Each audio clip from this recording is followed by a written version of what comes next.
I came back to my family land expecting silence. Instead, the first thing I saw was a real estate sign jammed into the dirt like a victory flag planted after a war. CASE, SOLD, Shadow Ridge Holdings. My stomach dropped. This wasn't just property. This was 1,700 acres my family had held since the early 1920s, land passed down through 4 generations. Ranch land, timberland, water land, the kind of place that doesn't get sold quietly unless someone is dead or someone is lying. By the gate stood Marilyn Keaton, the HOA head of Timberline Crest Estates, pearls around her neck, keys in her hand. Smiling like this was already over. She told me, calm and casual, that my land had been legally transferred after I failed to pay an emergency assessment, an assessment I never received. A meeting I was never invited to, a sale I never agreed to. She expected shouting, she expected panic. I gave her nothing, because Marilyn didn't realize what she'd just done. She thought she'd stolen my land. What she actually did was trigger a legal move so devastating it would cost her and everyone who helped her their homes. If you want to hear more true stories like this, make sure you hit that subscribe button to HOA Gone Wild, and tell me in the comments, where are you watching from? I grew up on that land outside Red Willow County, Montana, long before anyone thought the mountains needed rules or committees. My great-grandfather, Henry Calloway, homesteaded it after the First World War, when men came home with calloused hands and a hunger for something permanent. He built the original barn himself, cutting timber from the slope, hauling beams with a mule, and setting every joint by hand. That barn stood longer than most marriages in the county. He filed water rights early, too, back when that meant riding into town and shaking a clerk's hand, not hiring an attorney. Those rights fed the land, the cattle, and later, our family. For decades, nothing changed. No gates, no boards, no dues. Just open land, quiet mornings, and the kind of silence that teaches you who you are. I learned to drive on those dirt roads. I learned responsibility fixing fences instead of sitting in classrooms. That land wasn't an asset to us. It was history you could touch. Everything shifted about 15 years ago when Timberline Crest Estates appeared downhill like a glossy magazine ad dropped into a black and white photograph. Luxury cabins, vacation homes owned by people who only showed up on long weekends, perfect gravel roads and mailboxes that matched. Along with it came the Homeowners Association, complete with bylaws thicker than a phone book, and promises about preserving the natural character of the area. At first, they ignored my land. I ignored them right back. I wasn't part of their subdivision, didn't use their amenities, didn't attend their meetings. I figured we'd coexist the way mountains and valleys always had. That illusion died the moment Marilyn Keaton took control.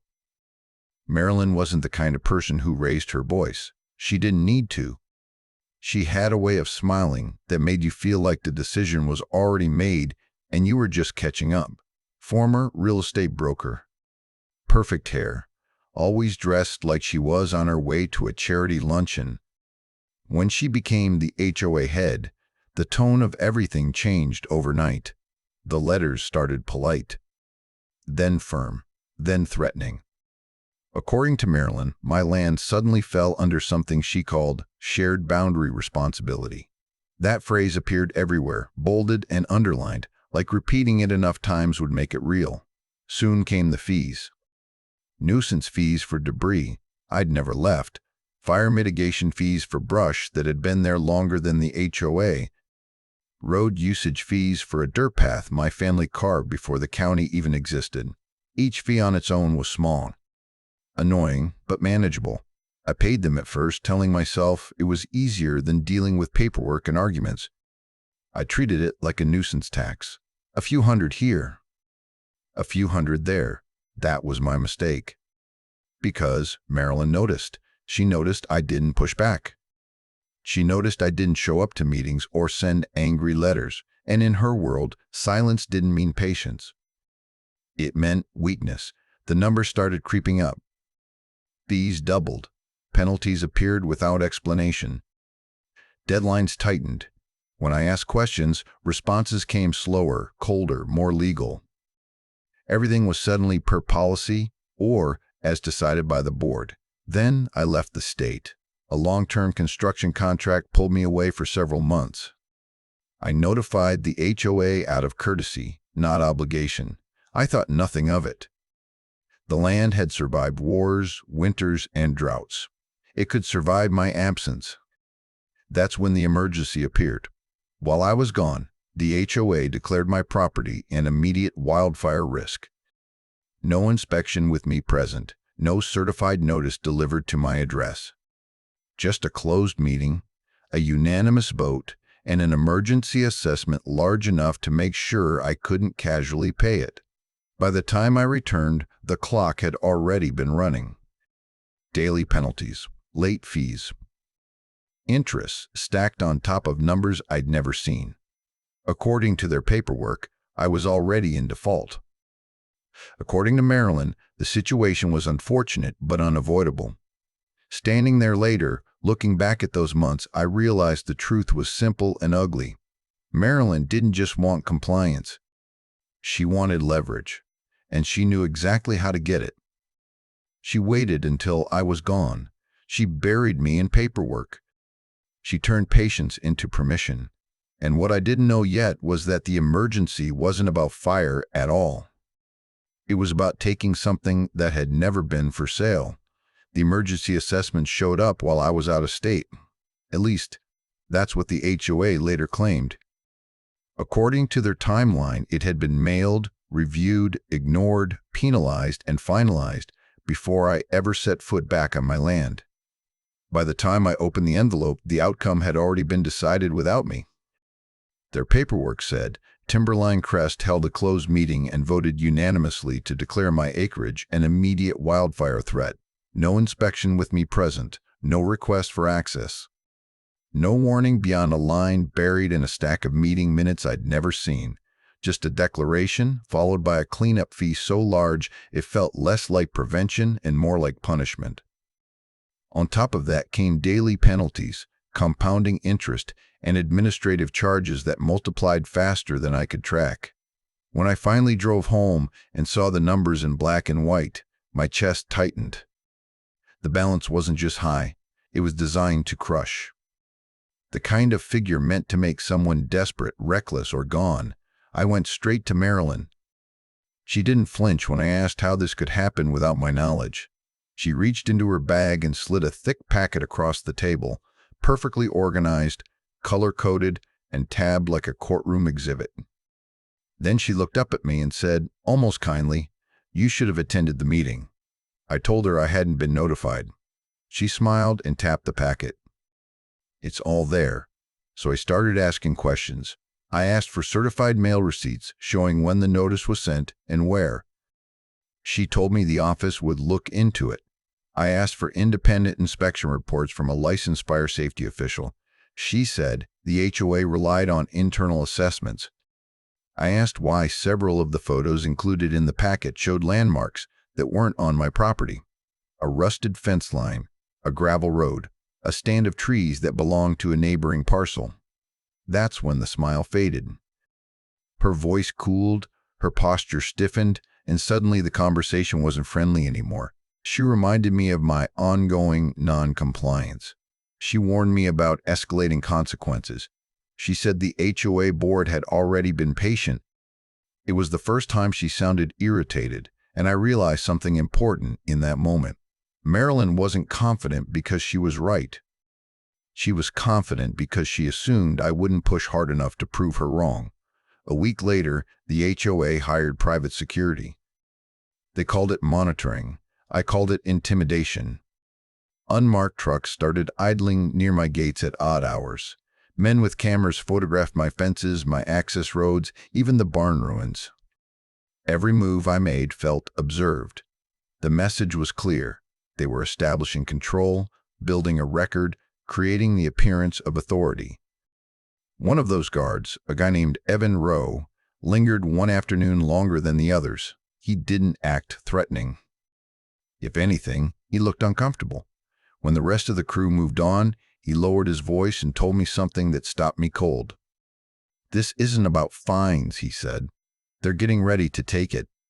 He explained that the HOA had asked him to document entry points, access routes, and anything that could be used to justify possession. Not safety. Possession. He'd worked enough questionable jobs to recognize the pattern. He told me to start recording everything and to get a lawyer fast. Before I could thank him, he was gone. That night, I spread the HOA documents across my kitchen table and went through them line by line. The deeper I dug, the uglier it got. Dates that didn't line up. Notices supposedly mailed on holidays. Penalties applied before deadlines expired. Language lifted word for word from statutes that didn't apply to my land. It wasn't sloppy. It was aggressive, like they assumed speed would replace legality. Then the foreclosure notice arrived. It wasn't dramatic. No sirens, no confrontation, just a plain envelope with my name on it and a notice inside stating that due to unpaid assessments and continued non-compliance, Timberline Crest Estates intended to initiate foreclosure proceedings against my property. 1,700 acres reduced to a line item on a form. I remember sitting there for a long time, staring at the page, listening to the quiet I'd grown up with. The same quiet my great-grandfather had known. The same quiet Marilyn thought she could silence with paperwork. Fear came first, then anger. But underneath both was something steadier, clarity. This wasn't a misunderstanding. It wasn't overreach. It was a plan. A slow, calculated squeeze meant to push me into surrender or remove me entirely. They weren't just finding me. They were coming for everything my family had built. The foreclosure filing hit my mailbox like a threat wrapped in bureaucracy. No warning call. No final notice. Just a legal document moving at a speed that should have been impossible for something supposedly so by the book. That speed was the first thing that bothered me. The second was how messy it was. Aggressive. Rushed. Careless. That's what tipped me off. I wasn't a lawyer, but I'd spent years working around land titles, easements, and boundary disputes on construction projects. Long enough to know the difference between clean paperwork and paperwork being used like a blunt object. Real foreclosures move slowly. Painfully slowly. This one sprinted. I called my friend Lucas Harrington that same night. Lucas and I had known each other since college. He'd gone the legal route. I'd gone the hands-on route. Over the years, we'd helped each other out more times than I could count. When I slid the HOA file across his desk the next morning, he didn't say anything at first. He just flipped through the pages one by one, his jaw tightening with each turn. Then he stopped. He stared at one page longer than the rest. "They forged your signature," he said. I laughed at first, because the idea sounded too insane to be real. Then he turned the document around and showed me exactly where it was wrong. The pressure marks, the spacing, the angle. Whoever signed my name didn't even try very hard. Lucas kept digging. By the time he reached the end of the packet, his face had gone pale. Not angry, not confused. Focused. That scared me more than anything. "They didn't just forge it once," he said quietly. "They did it multiple times." But that wasn't the worst part. Buried deep in the filing was a transfer record. According to the HOA, my land had already been sold. Not listed, not pending. Sold. For a price so low, it barely qualified as a joke. The buyer was a company I'd never heard of. Cedar Ridge Holdings. Lucas typed for less than an hour before he found what he was looking for. The company was brand new. No real operating history, no physical office. Just a legal shell with one purpose. Its registered agent traced directly back to Marilyn Keaton. That was the moment everything shifted. Up until then, I'd still been trying to wrap my head around how an HOA could spiral this far out of control. But seeing her name tied directly to a shell company buying my land changed the entire picture. This wasn't overreach. It wasn't bullying. It was theft. Plain and simple. The moment Lucas said the word criminal, I felt something inside me steady. Fear faded. Confusion evaporated. What replaced it was focus. Lucas filed an emergency injunction that afternoon. No drama, no delay. Within hours, a county judge issued an order freezing all transfers tied to my property. No sales. No liens. No movement of any kind. The judge also ordered a full forensic review of the HOA's actions, including signatures, notices, and meeting records. For most HOAs, that would have been the end. An injunction like that is a brick wall. You stop. You reassess. You call your lawyer and pray things don't get worse. Marilyn did none of that. She doubled down. Within days, I started hearing from neighbors that the HOA was telling a new story. According to Marilyn, the court order was just a temporary delay. According to her, I was trying to sabotage the community. According to her, Cedar Ridge Holdings was an independent buyer unfairly targeted by my legal theatrics. She even sent out a letter warning homeowners that my actions could impact shared resources if I continued resisting the HOA's authority. Resisting. As if I were the aggressor. Then, the pressure campaign began. More security trucks. More documentation requests. More letters from the HOA's attorney, suddenly more hostile than before. They accused me of obstructing inspections that had never been scheduled. They accused me of non-cooperation while refusing to provide basic evidence. It was reckless. And the recklessness told me everything I needed to know. People who are confident in their position don't panic when a judge gets involved. People who know they're wrong do. Marilyn wasn't trying to win anymore. She was trying to outrun the truth. What she didn't understand was that the faster she moved, the more she exposed. Every letter, every threat, every false statement added weight to the case building against her. The injunction didn't scare her into stopping. It scared her into making mistakes, and those mistakes were about to cost her far more than my land. Even with a court order freezing everything, Marilyn Keaton refused to slow down. Instead of stepping back, she went on the offensive. It was the boldest move she could have made, and in hindsight, the most reckless. She started by changing the story. Homeowners began calling me, not to ask questions, but to accuse. According to Marilyn, I wasn't defending my land anymore. I was threatening the entire community. She told them my property controlled critical water access feeding Timberline Crest Estates, and that my legal obstruction could put their homes, their insurance, and their property values at risk. She painted me as a dangerous holdout, someone selfish enough to endanger everyone else just to avoid paying my share. It was a lie layered on top of fraud, and it spread faster than I expected. Marilyn knew fear worked. If she could turn the neighborhood against me, she wouldn't need the courts. Pressure would do the rest. Homeowners would demand I give in. The board would claim community consensus, and she could walk away looking like the protector instead of the predator. She underestimated me again.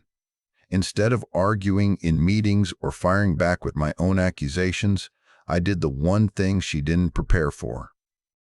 I told the truth. With Lucas's help, I filed a formal notice asserting my senior water rights. Rights established when my great-grandfather homesteaded the land, long before Timberline Crest Estates existed as an idea, let alone an association. Those rights weren't symbolic. They were enforceable, recorded, and still active. Then I mailed a copy to every single homeowner.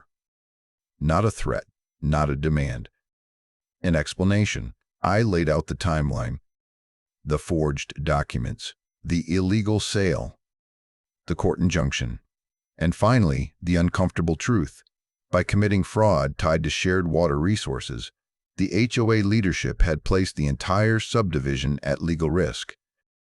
Insurance issues, lending complications, title defects, problems that didn't disappear just because Marilyn said they wouldn't.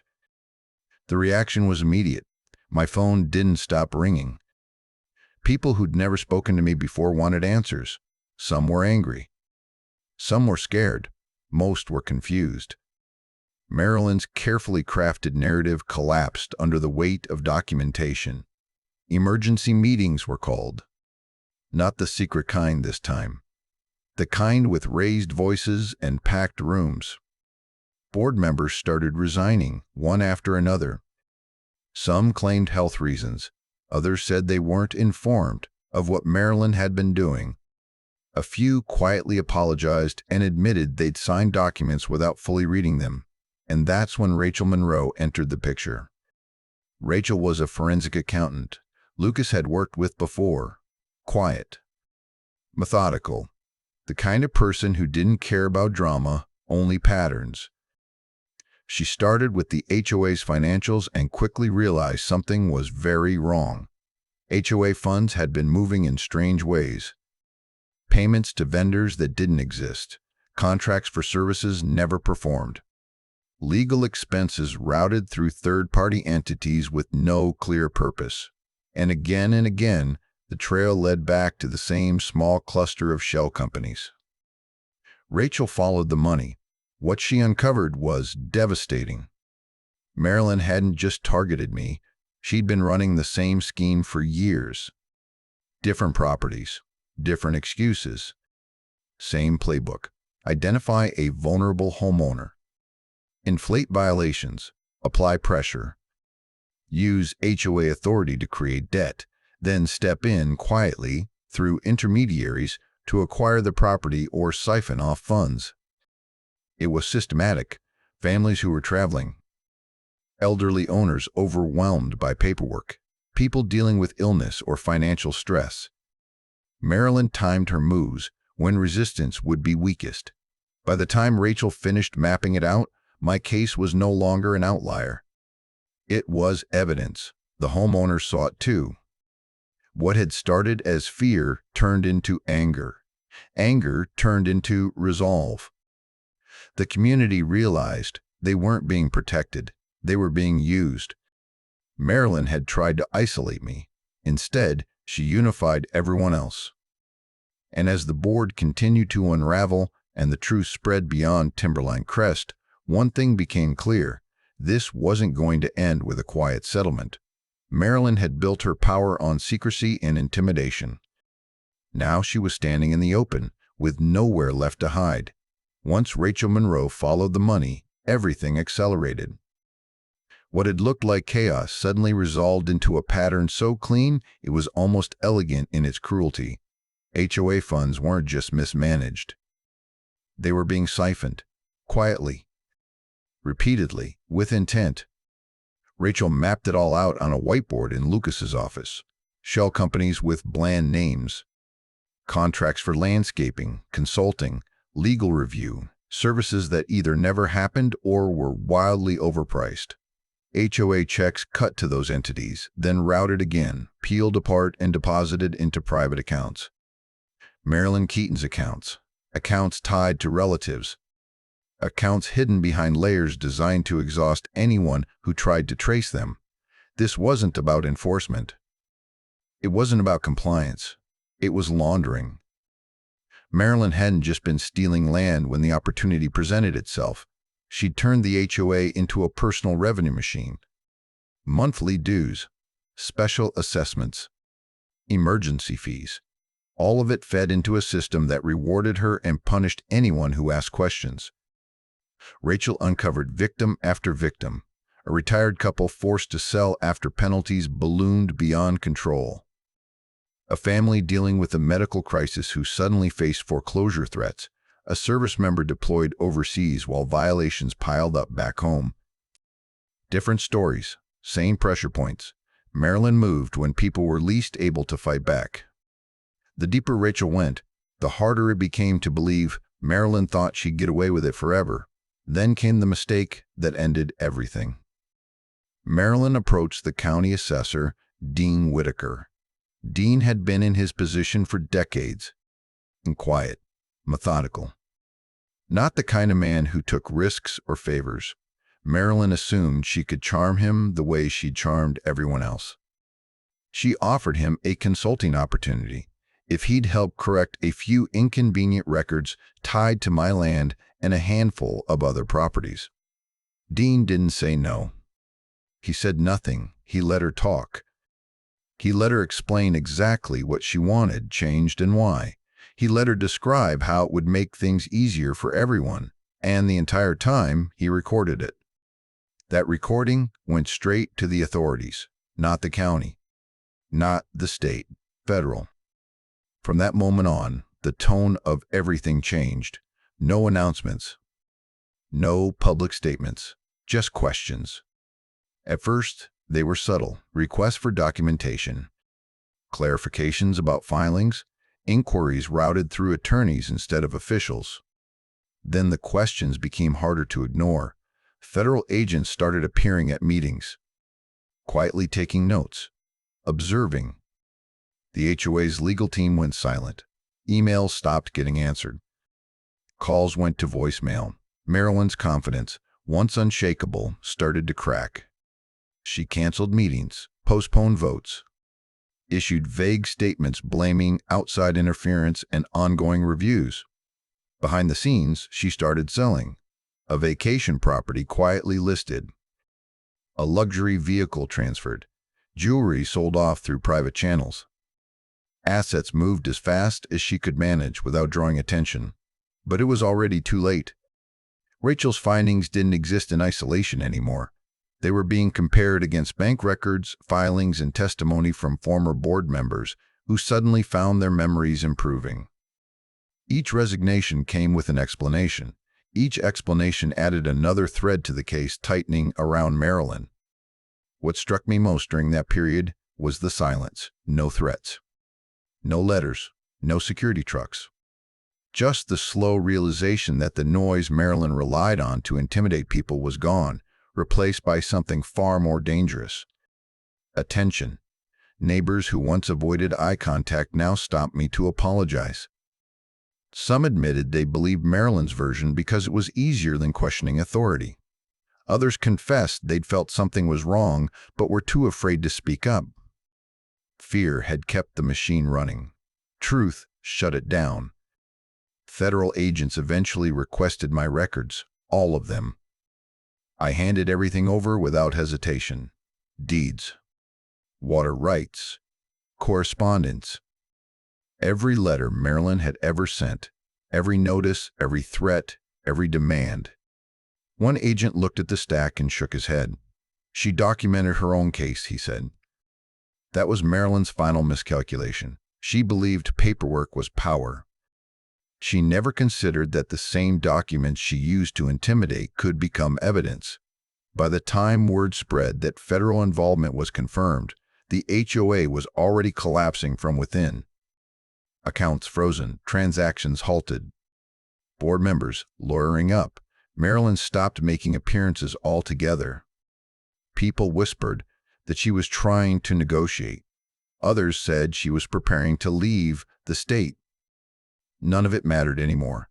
The pressure didn't explode. It compressed. And under that pressure, everything Marilyn built began to crack, quietly, methodically, and beyond her ability to stop it. The final blow didn't come from a courtroom, a board meeting, or a federal office. It came from the barn. That old structure had already been through more than most people realize. Vandalism. Partial demolition. Years of neglect brought on by the HOA's pressure and the chaos Marilyn unleashed. One afternoon, I was clearing debris with the intention of finally restoring what was left, not expecting anything more than splintered wood and rusted nails. That's when I noticed something off. Behind a warped interior wall, half hidden by a collapsed beam, was a section of wood that didn't belong. Different grain. Different age. I remembered my great-grandfather Henry Calloway telling me when I was a kid that a man who owns land should always leave something behind that only family would understand. I pried the panel loose. Behind it was a small steel compartment, sealed and untouched. The lock was old, but the combination came back to me instantly, tied to a memory Henry had drilled into me decades earlier. When it opened, the air felt heavier, like the past itself had been waiting. Inside were documents wrapped in oilcloth, not copies. Originals. The federal homestead patent issued to Henry Callaway after the First World War. Mineral surveys stamped and signed before the county even had a formal office. Handwritten notes explaining boundary precedents, water dominance, and a clause buried deep in the original filings that changed everything.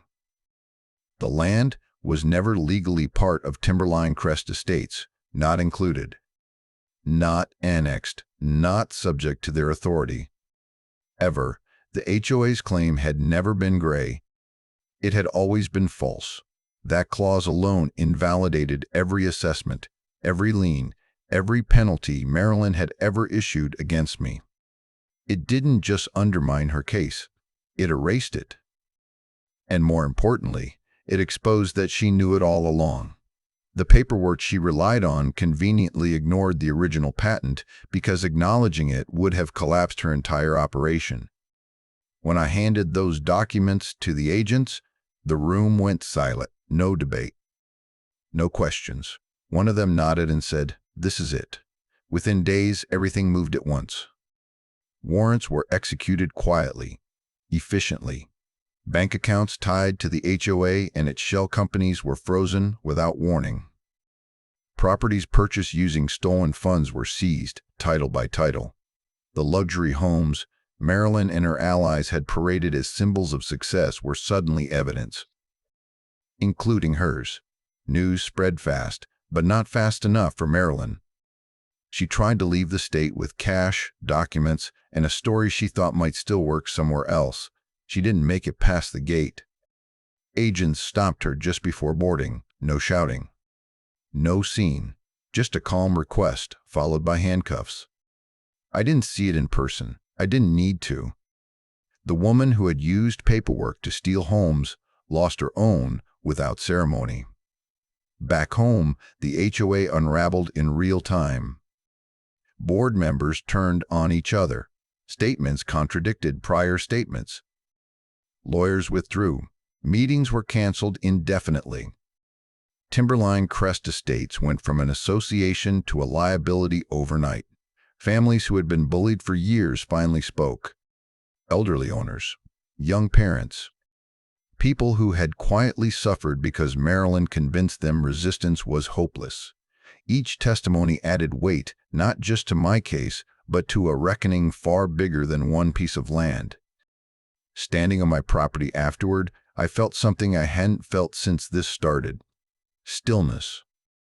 Not the anxious quiet of waiting for the next letter, not the tense silence of legal uncertainty.